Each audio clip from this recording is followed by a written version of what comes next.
ఈ 2 సంవత్సరాల నుంచి వేస్తే ఒక సుక్క కూడా కాల్లో వస్తలేదు. మాకు రైతు బంధు పడతలేదు, మాకు ఏం ఇస్తలేదు. ఎస్ఎస్ మిని వచ్చి మాకంతా ఆగం చేసింది సార్.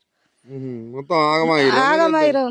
ఆ కేసీఆర్ సార్ ఉన్నప్పుడు అంత కొద్దిగా మేము సంపాదిస్తే అదే తింటున్నాం. ఈ సార్ వస్తే అంత అప్పుల పాలైనాం. మాకు ఏం తిండికి లేకుండా అయినాం సార్. ఏడమ్మా మహిళల్ని కోటీశ్వరాలు చేస్తా, రైతులను రాజులు చేస్తా అని చెప్పిండు. రాజులు చేసిన రాళ్ళ పాలైంది మాది బతుకులంతా. మాకు ఏం లేకుండా అయింది. రేవంత్ రెడ్డి ఏమో బంగారం ఇస్తా అన్నాడు, రైతు బంధు ఇస్తా అన్నాడు, మహిళలకు 2500 ఇస్తా అన్నాడు.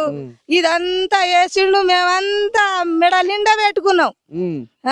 ఇప్పుడు ఆ రేవంత్ రెడ్డి వస్తే ఒక్క చేతుల చిబ్బిరి, ఒక చేతుల చెప్పులు పట్టుకొని నిలబడతాం మేము. ఎందుక మాకంతా ఆగం చేసిండు. తినకుండా అయిపోయినాం మేము. మాకేమున్నది? ఈ బతుకు ఉందా మాకు? ఏం లేకుండా చేసిండు. పంటకేమో యూరియా ఉండదు. యూరియా దొరికింది ఎక్కడ? ఈ చెప్పు లైన్ పెట్టినావు, చెప్పుల లైన్ ఊరియా లేకుంటే అప్పుడు యూరియా లేదు. ఇక మళ్ళా యూరియా వేసి పండిద్దామంటే ఇక్కడ నీళ్ళు లేవు. ఏం చేసిండు? మాకు ఏం చేయలేదు. మాకు ఎస్ఎస్ మిని కావాలి, నేనంతా బాగు పెడతా, అందరికి మంచిగా చేస్తా అని చెప్పింది. మాకంతా ఆగం చేసింది సార్. మాకు లేకుండా చేసింది. రెగ్యులర్ గా రైతు బంధు ఒక 5 రూపాయలు కూడా లేదు. మాకు ఉన్నది 20 గుంటలే. మాకు 20 గుంటలు ఉన్నా 20 రూపాయలు కూడా రాలే సార్. మాకు 20 రూపాయలు కూడా రాలే. మాకు అంతా ఆగం చేసింది. కుంటోళ్లకు గుడ్డలకు 4 ఏళ్ళు ఇస్తా అంటే కూడా 3 ఏళ్ళు కూడా గతి లేకుండా అయింది మాకు. ఇవన్నీ వదిలిపెట్టండి. ఎందుకనంటే మీరు రైతులకు పంట పండితేనే మీకు బువ్వ. ఈ గత 10 ఏళ్ళు ఎప్పుడైతే కేసీఆర్ ఉన్నప్పుడు ఈ పంటలు ఎండిపోయినాయి అమ్మకి ఇట్లా? మాకు ఎప్పుడు ఎండిపోలే సారు. 15 రోజులకు ఒకసారి కాలువ వచ్చేది మాకు.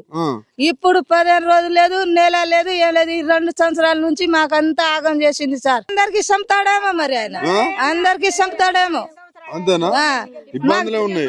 ఇబ్బందులు అంటే మాకు తాగేదానికి నీళ్ళు లేవు సార్. మాకు తాగేదానికి నీళ్ళు లేవు, స్నానం చేయాలంటే నీళ్ళు లేవు. ఒక్క వారానికి ఒక్కసారి ఒక బిందె వస్తది. ఆ బిందెలో మేము అన్నం ఏం వండాలి, స్నానం ఏం చేయాలి, పొరగల్లకేం పెట్టాలి, మేము ఏం చేయాలి? కేసీఆర్ వచ్చినప్పుడే అది నల్లలు పెట్టిండు. ఆ నల్లలు పెట్టినప్పుడు అదే మాకు రోజు పొద్దుగాల సాయంత్రం 2 పూటలు మాకు నీళ్ళు వచ్చేది. ఇప్పుడు ఒక పూట కూడా గతి లేదు సార్ మాకు.